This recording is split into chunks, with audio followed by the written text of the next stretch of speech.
Hi நண்பர்களே, நான் இன்னைக்கு சின்ன முட்டம் வந்திருக்கேன். கன்னியாகுமரி சின்ன முட்டத்தில் தான் இருக்கேன். கடற்கரையில் அப்படி இருக்கேன். நல்லா காற்று.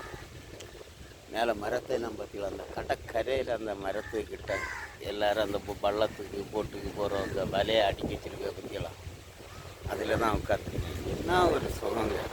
இந்த கடலையை பார்த்து இந்த வள்ளங்கள் போட்டு வாரது, வலை, மீன், உதறி எடுக்கிறது எல்லாம் பார்க்கும்போது ஒரு தனி சுகம்தான்.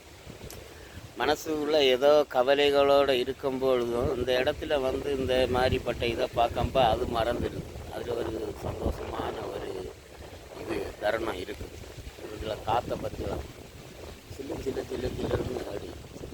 இது வந்து சீலாந்தின்னு சொல்லுவாங்க. இந்த கொழுக்கட்டையெல்லாம் சுடு அந்த சீலாந்தி சொல்லுவாங்க. சரியா?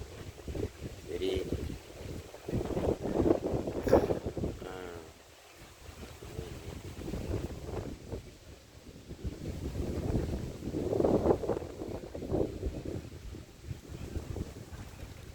பார்த்தீங்களா, கடற்கரை போட்டு வள்ளங்கள் எல்லாம் அடி நிப்பாட்டி விட்டுருக்கா.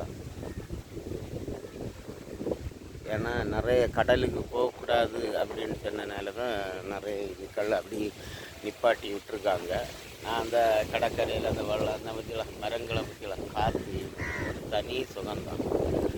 இந்த மாதிரி இடத்துல சிலவங்க மன அமைதிக்காகவும் நிம்மதிக்காகவும் நான் வந்து அப்படி உட்கார்ந்தா ஒரு தனி இதுதான்.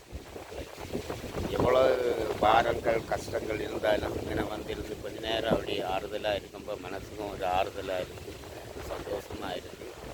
சரியா? காலையில் 11 மணி 7